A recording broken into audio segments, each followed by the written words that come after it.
We actually got to see a presentation from Mike at Soldier 6 about a year and a half ago at the Metro Fire Chiefs Association meeting. And we had some conversations prior to that about a firehouse dog or having a dog in the firehouse. And after we saw Mike's presentation, that started to help get the gears moving forward.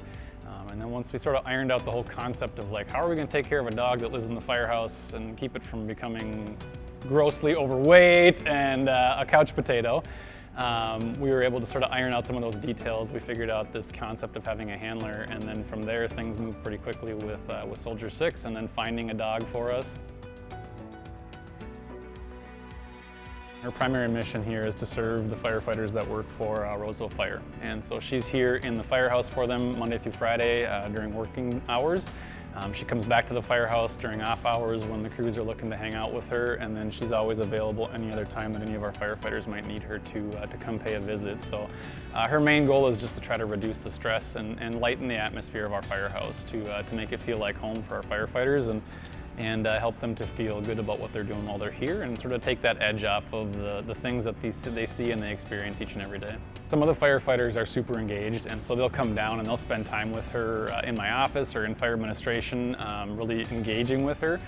For some of the firefighters, it's just sort of that passive opportunity where they get to see her and spend time with her, but much like everybody, when you see a dog and you spend a minute petting them, it helps to put a smile on your face, and that's the same effect that she has in the firehouse here as well. Nice to be. And we've been fortunate enough to have some experiences with her in sort of that role of being a caregiver to somebody who's in need or has been experiencing some of those significant events, and she's done a really good job in that realm as well on helping folks to sort of decompress and then refocus on what it is they're trying to process as well. We have a couple of other missions that she serves. One of those is to serve the rest of our city staff, so taking visits over to our licensing center, taking visits over to our police department, the city hall offices, helping to just sort of spread that like dog and puppy cheer that she can bring to folks in any capacity who are working. Her third mission for us as a fire department is public outreach, so going with us when we're doing our public education events and helping to open up those communication lines between us and the community. And then lastly, she does emergency response with us. And that looks like a lot of different things, but by and large, she will join me when we go out to calls, whether it's a fire alarm at an elementary school or going to a structure fire and spending time with a family who might have just had this, sort of crisis event for themselves and helping to lighten the mood. Our firefighters have families, we have families, I have a family, and making sure that we're doing anything and everything we possibly can to make them healthy holistically, not just checking a box, not just doing one thing over here, one thing over there, makes it worthwhile. And it makes it worthwhile regardless of what the time and the effort is to make that all come together and happen. And so from where I sit on a personal level, it's absolutely been worth it, because it's not just been my work time that's been a commitment. Ashes comes home with us every night. She's with our family all the time. She's with our kids all the time. She's a third dog in our family, and so that takes time and effort too from our family's perspective to support it, and we all embrace that and find that value too for our folks. Had I known when we started where we were going to go or where our journey was going to take us, I probably would have been more intentional about dedicating more time on the front end. I've been super fortunate to have my wife, who's one of our firefighters, also helping out doing handling work with Ashes, and so that has freed up her to be experiencing things in new roles and being able to be used by others just from a time aspect, because it's a lot, whether it's training or it's trying to get her out in the community. It's pretty quick where folks want to see her, they want to feel that demand, and they want to have her a part of all those activities. And so being able to actually engage at that level and then let her go and be a part of that's been really huge too. But that's taken extra help.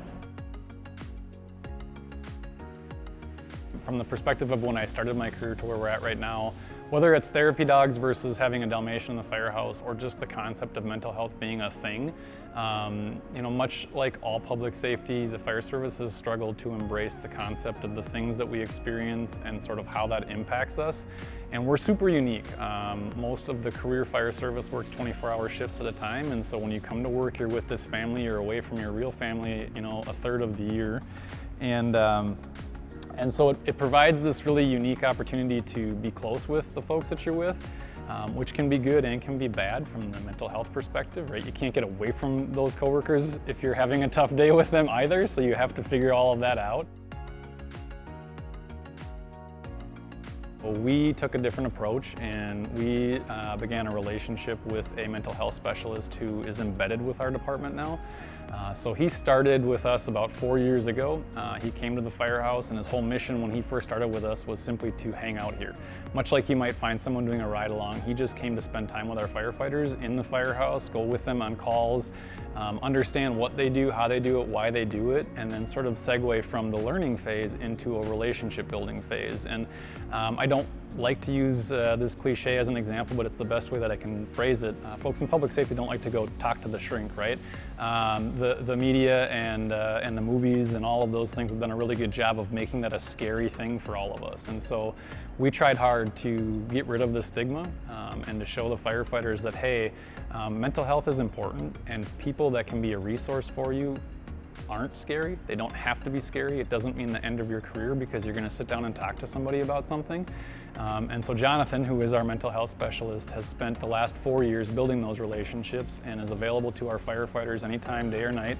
They can send them a text message, they can call them. And he's there to assist them not just because of the experiences at work, but also their experiences at home. One of the things that gets missed is the experiences we have at work when we're doing our job in public safety are one thing, but what is going on at home is another part of that too, and they each can be adding on top of each other. And so addressing it from a holistic individual perspective has been the approach that we've taken. We've seen from sort of the aggregate conceptual feedback side of things from our firefighters that what we're doing is working, it's having a positive impact, and that's a really important part for us.